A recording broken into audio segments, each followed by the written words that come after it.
Alright, welcome to another edition of What the Fuck Happenings here in Mendham and such. Alright, so there's going to be a conference. I forget, is it December 3rd? Yeah, something like that. For antinatalists, some sort of thing where people will present their, hour of crap, and then they'll talk about their hour of crap with some other people about, and blah blah blah blah blah, and such. So can't do much harm. It's not that dangerous. So, and something good might come out of it. They might actually talk about how the fact that antinatalism isn't a really great catchword. Saying you're unpro-life, yeah, that's not great either. So, ethalists, yeah, not great either. So it really needs a better descriptive term. You could argue for the very concept of, grandfathering sentient vulnerability out of existence, non-imposing, not forcing things to exist without their consent. Okay, without a plan for their future, a secure, predictable, definite. We're not going to torture you, kind of lottery. Okay. So a de-infestation of the planet Earth, in terms of throwing it back a billion years to a bunch of maybe just the most harmless of microbes, very far from having any capacity to do electric functions and create a brain with the delusion, of sentience.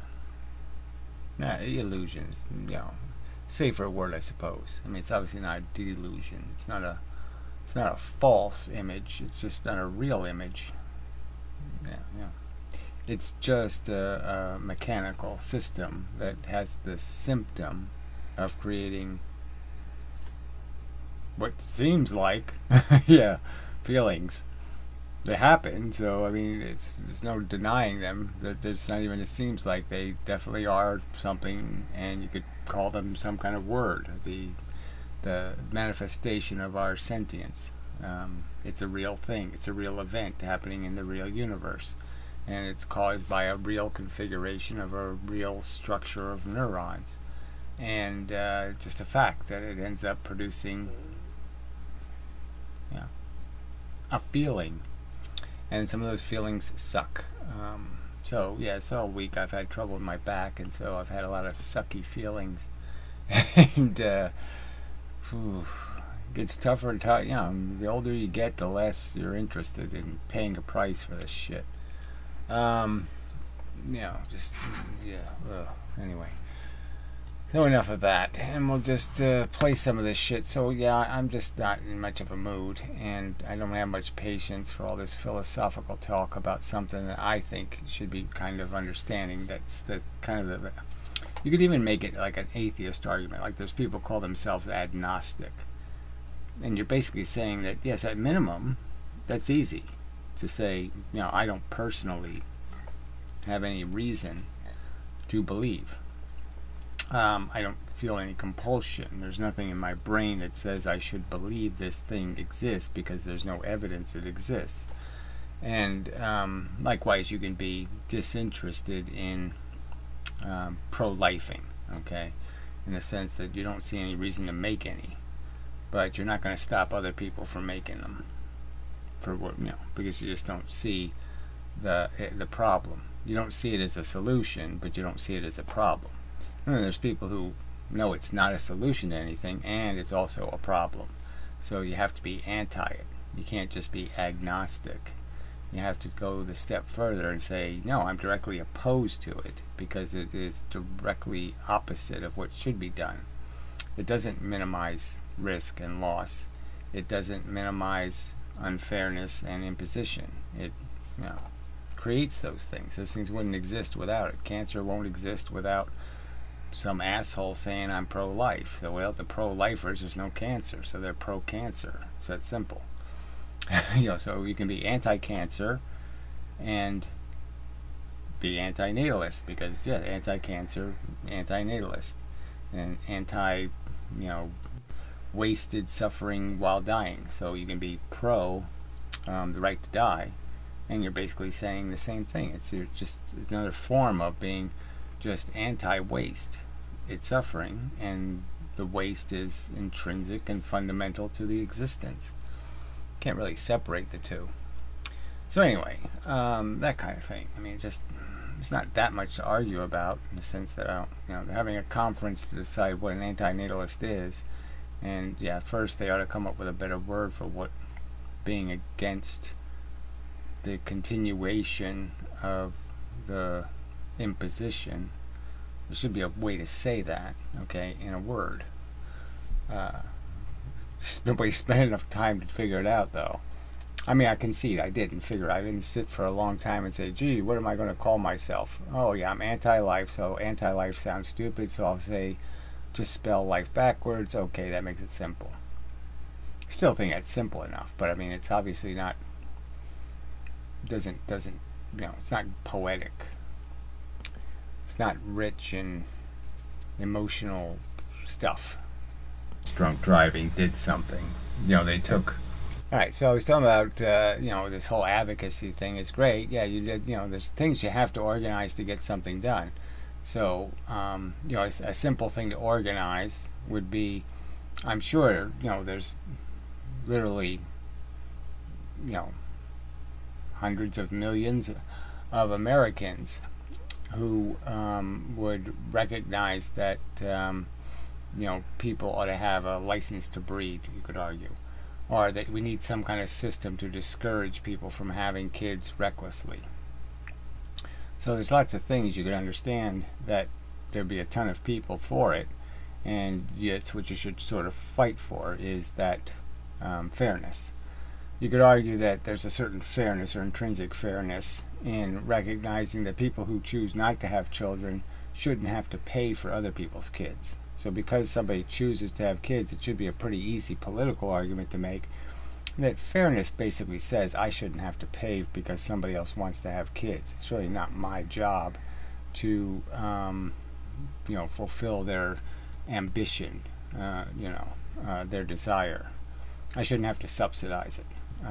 There's lots of arguments that could be made that would create social policy that would discourage natalism and make it even more obvious that if it had to pay its own freight, if it wasn't subsidized, that even a higher percentage of people could be categorized as agnostic on being pro-life. That is, they don't want to finance a trip. They wouldn't, if tomorrow somebody came up with the idea of let's send 8 people to Mars to populate Mars. There's plenty of people, I think, who, even if it was feasible, they wouldn't want to subsidize it. They wouldn't want their taxes, they wouldn't be taxed to pay for this project, because they wouldn't see it having any function. Especially if their genetic code isn't going to be included. Like, there's nobody of their ethnicity on the ship. Then they're going to probably be even more likely to see no point in it, because we are that kind of bigot. Just the truth. And so should everybody have to pay for something that they don't see any purpose in? These are kind of arguments that can be kind of made, and they're not. So even these simple arguments about the right to die, the fact that we can't even do that one right, you can't get that done, when it's such a, again, it is a populist. If you really dig down, and they ask the questions with enough depth, people really are for a very broad liberty to control your own death. And it's just because of the politics, the placating the religious kook minority, that the laws don't happen. That's something to fight. So there's so many of those little battles we can't win. It seems like, you're going to take on the whole subject when you can't even do the pieces of it, frankly. So part of the conversation about advocacy is understanding that, Well, there is really none until you have political power. And the only way you get political power is to have enough people to intimidate the political system. You have to be able to bring voters and extort the political system by saying, well, look, if I got 4 million people, you either do what we want or I'm going to have them all vote against you in the next election. We're all voting against you because you didn't give us anything. It's that kind of easy. But I mean, that's the politics, and that's the flaw of democracy, and all the rest of it is, it's not about the truth. It's about extortion and all kinds of unethical ways of winning a battle. But you have to do that because the other side is doing it. I mean, if you don't, they'll take advantage. This point before, so there's often these anti-anarchists that gets kind of pessimistic, well, they're so that's the other part of it. It's kind of funny. I mean, in the sense that the people who are, there's so many people that are agnostic, okay, in terms of they're not pro-life. So they're not anti-pro-life yet, but they're certainly not pro-life. And that's all you really need, is nobody to be in your way. So there's a whole segment that aren't in the way. And it's just this tiny segment that's the real problem. Just like the breeding population is a tiny segment, a fraction of the human race is doing all of the breeding. The substance of it, 90% of the babies are coming from 10% of the population, kind of thing is happening. And that's the thing you got to fight, right? Is that 10%. You don't placate it, you don't assist it, you don't help it, you don't, So even that they haven't figured out. Generally speaking, they haven't figured out. But yeah, I mean, we've already won, and it's just basically not doing something technically wrong at the finish line. I mean, we're right at the finish line. All we have to do is, wave our hand forward and we've cut the ribbon. We're done. We win. And they're looking for a way to fail, is almost the argument, in the sense that these people don't recognize that the enemy is pro-life, and that the origin of pro-life is really dumb, stupid. Ignorant people are pro-life. Smart people are scared of living things. Living things scare them. They make them nervous. Rational people are made nervous, okay, when something's welfare is thrown in their hands. If somebody throws a baby in my hands, it's not going to make me happy. It's going to make me nervous. Don't drop it. Don't do this. Don't do that. Is it going to do something? Is it going to explode? Is it going to start turning blue? What is it going to do? It's a problem. It doesn't solve. I don't need it. It's not going to solve any problem I have. I don't need one. Okay? It's not going to cure my cancer. If I had cancer. Yeah. Please, no. You keep the problem. They're not a goddamn sacred cow of any kind, okay? They're disgustingly deplorable, stupid. Yeah, so the poor are evil, okay? The ignorant are evil. They're not, it's not their fault. It doesn't matter if it's their fault. They're disease-carrying, virus-carrying, harm causers. They're sitting there, who cares if Freddy from Freddy's Nightmare, who cares if he's been declared by a court to be insane? Who cares? What does that have to do with it? Oh, it's not his fault. He's a fucking crazy psychotic. Who cares? It doesn't have anything to do. You gotta stop it. You can't just sit there and pretend, well, because it doesn't know what it's doing, I'm gonna just stand here and let it kill me. I mean, too stupid. No direction to this process of evolution. There's no... Alright, so I was sort of making the point that the subject really is, you're either a God bother or you're not. If you don't bother with God, then you have all you're stuck with is evolution. Evolution mass murders children. So isn't the conversation over?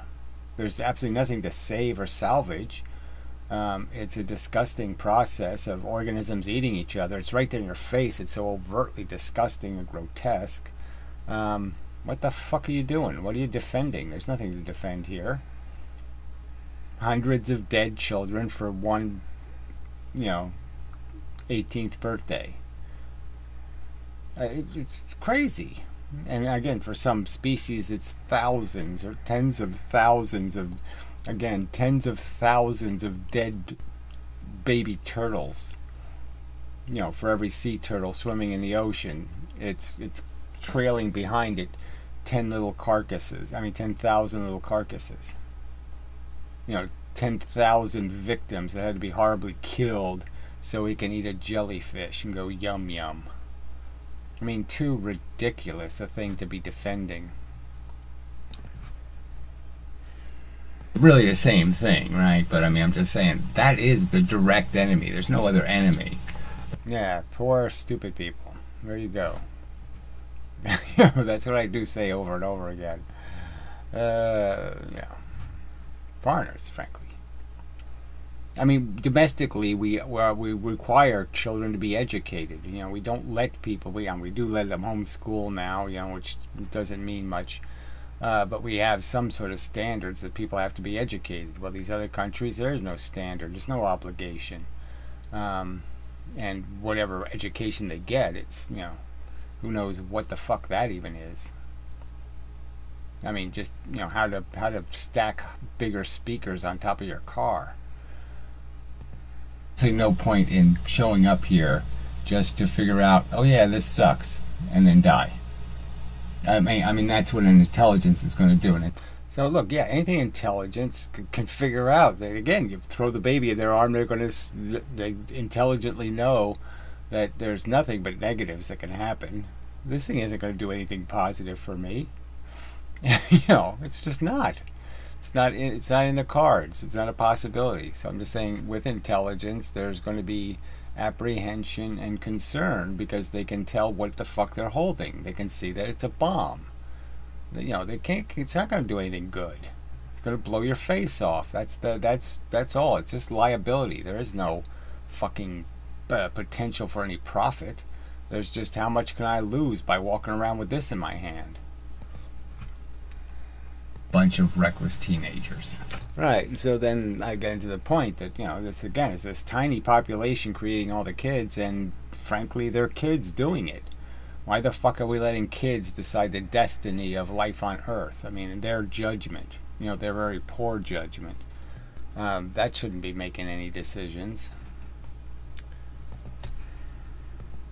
Bunch of reckless teenagers. Yeah, so I said it more than once. You know, not a good thing. That should be an easy thing to be against. Again, being against drunk driving should be the same about, you know, it should be just as easy to be against drunk driving as you are against reckless procreation by minors.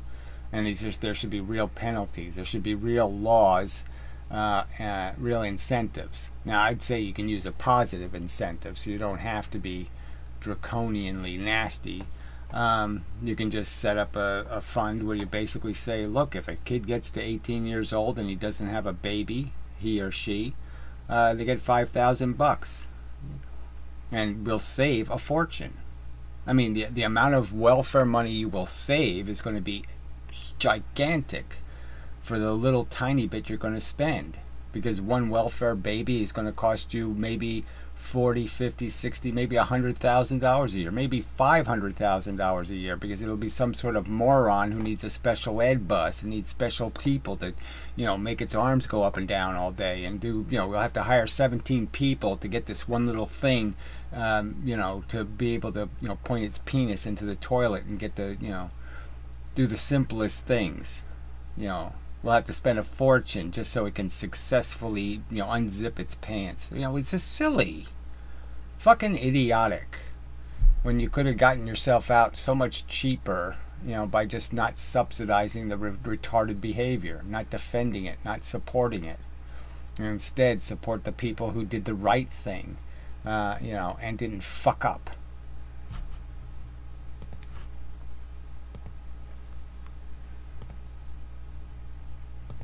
Yeah, broken. Alright, how broken is it? Will it play? Still not playing. Alright. I don't know what that is. Flaw in what? You know, yeah. You're not going to progress. But again, the bright side is that in any country where you do oblige children to have a high school education at minimum. Right, so it makes a huge difference. I mean, statistically in India, they did this study. I mean, it's the difference between having 5 or 6 kids and having 2 kids. Just waiting until they're like 17 or graduated from high school. That's it. Or even 2 years, I think, of high school was enough to knock the number way down. So if they can have a kid before they're, if they can stop having kids before they finished their education, there's a high likelihood they're going to be a hell of a lot more responsible in terms of their parenting decisions. And we can't get that done. I mean, those little minimums, should be accomplishable. And they don't even have to be labeled anti-life. They don't have to be labeled something against the idea. But the fact is the implications of doing it is that you're going to make the human race smarter, all right? Because you're not going to be creating a bunch of, the defectives aren't the one going to be controlling the gene pool anymore. And by making them smarter, you're going to make them more empathetic and less likely to be imposers. The subjects that they'll actually talk about. I'll see if that's what they get to. Yeah, so I don't know what I was talking about exactly. So some subject that they probably won't get to that I would prefer they get to. Yeah. Game of life just isn't going to happen in the real world. Because, yeah, you're not going to turn it into some other game. It's all, you can get into the whole psychology thing. It's just a psychological addiction. You're just trying to improve your condition. You're basically just swimming against a quicksand of psychology. You're stuck in a morass of your own psychology, and you're just trying to grab the vines and pull through things to get to the fresh air, the clean water, the better sensations, and that's it. It's always just a zero-sum game. You're just trying to get out of the mess you're in. You're in a mess and you're trying to improve your condition. That's it. There's nothing else. You're just constantly trying to lose weight or lose your cancer or lose your receding hairline. You're just always fighting against some obstacle to your bliss. And that's all it is. And it's just a bunch of fake and phony negatives. A bunch of fake and phony hurdles for you to keep jumping over. It's insulting to your intelligence to fall for this and say, oh, this is a great trap. I'm going to throw a kid into it. I'm going to throw some new player to play this moronic game. I'm going to forget the name, but it was something along the lines of like the International Transhumanist. Yeah, so it doesn't sing, doesn't do it, it didn't win. So let's talk to a guy who failed to make an organization that succeeded about how to make organizations succeed. Oh, okay. Yeah, I don't think that's a brilliant idea. You ought to find a winner somewhere and see what the winner did. There. And yet he wants to create a world where everybody's genetically modified. Right, so they can't fix the, whatever, underaged birthing problem. They can't fix all the homelessness. You can't fix all these things that exist, these blights on our social health. Yet he thinks he's going to solve the problem by everybody agreeing to be genetically experimented on. I really don't think so. Very low likelihood. Man. I mean, all the harmless things that people have turned into, this whole anti-GMO movement, the fact that they could have, 100,000, maybe 150,000 people have unnecessarily died because they wouldn't allow radiation of, seafood and stuff, So a bunch of people died of food poisoning for no good reason. Not because something was a real harm or a real threat. It was a real cure. And because people are too stupid, to understand the technology, they killed a bunch of other people. I mean, this is our society. So, I mean, to have a conversation like you're going to do something like this argument's going to take place in some sort of rational way and some sort of incremental rational steps. the human race isn't rational. It's a moron, and you got to think in terms of tricking it or trapping it or doing something else. But thinking you're going to rationally negotiate, probably not. You're going to have to get to it with some hook. They can't call the religious kook the religious kook. Instead, so this is the whole problem. You got these people who are generally speaking empathetic and they can understand, and it's bad, but they're optimists at heart and they're hopeful and all this other bullshit, and they just grab onto all these little hope plans that are somehow going to solve the problem, and it just ain't going to work. You're not going to hope your way out of this. It's a war. It's going to suck. Period. It's not going to be a party. That would be a birth controlist or a population anti-population growth person. That's not an anti-natalist. If your goal isn't the ending of nataling, then you shouldn't call yourself anti-natal. Yeah, there's no, it either is all or nothing. So, you can't say I'm anti until there's 7 people and then I'm pro. Yeah. Too silly. Well, yeah, people are doing that, but I just mean it is silly. Having kids pay for it. Okay, that's a real simple way. You want to discourage birth? Well, the simple way to do it is make the people having kids exclusively pay for educating their kid and giving their kids health care and giving their kids all and buying police. Yeah, you know what? And if they actually did have to pay for it, they'd be even more aggressive in terms of wanting to stop reckless people from having kids because they know they're going to pay for it. So they'd be even more conscientious because it'd be getting more and more expensive. So the people having kids, the people see some purpose in their nataling, would be even more aggressive in trying to prevent reckless birth because they know they're going to pay for it. It's going to cost a lot because there's a smaller pool that's going to pay for it. They can't steal the money from the anti-natalists anymore. The pro-lifers should pay the full freight for their pro-philosophy.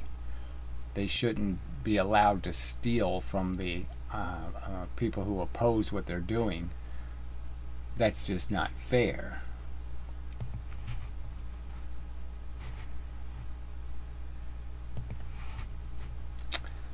And such. Push them all together. I don't see why it should even be an issue because, yeah, we should be doing that right now. I still don't know what it's saying, but anyway, yeah, so clearly I did all the talking. Didn't play that much of the video, just little clips of it here and there.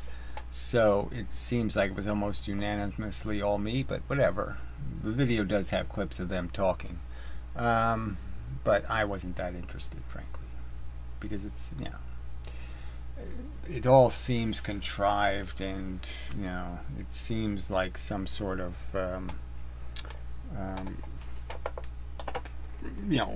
breast cancer awareness thing or something, and they're going to have a raffle and, all kinds of bullshit. Just the cause is the arguments, and it's really just a way of presenting the arguments to people in a manner that they can swallow, that's edible. And obviously some of the ways I say things isn't edible, okay, that's understood. I'm not gentle. And so I'm all for it. If you can seduce them, okay, if you can lubricate their orifice in the proper manner, that you can finally, do the job, fine. I'm all for all that kind of crap, okay, because this is just a crappy war. It's just there's nothing but the end victory, and getting to it as expediently as possible. And do we really care if we, trick the Nazis by, I don't know, disguising ourselves in cupcake costumes or something? It doesn't matter if we trick them a little. So go ahead and figure out how to trick them. I'm all for it. But let's not pretend this is some kind of rewarding experience. Something, I don't know. Let's not worry about whether how you're handling your job of saying I'm opposed to it or I find it disgusting. Yeah, you'll figure out how to survive it. Come on. I don't think you need a whole community to support you. But anyway, fine. Like I said, how much harm can it possibly do? Well, then I start thinking about the fact that your allies will come back to get you. How much harm can it do to give Bin Laden a bunch of money and guns to fight the Russians? I don't know. I guess it could get you, a couple of buildings blown up. I guess it could get you into some trouble and such. So anyway, all right. So enough of a video. I predict. Yeah, I predict this is enough. And so till the next time, and hopefully I'll be in a better mood, or not. What's the difference? So anyway, till then, whatever, blah blah blah blah blah.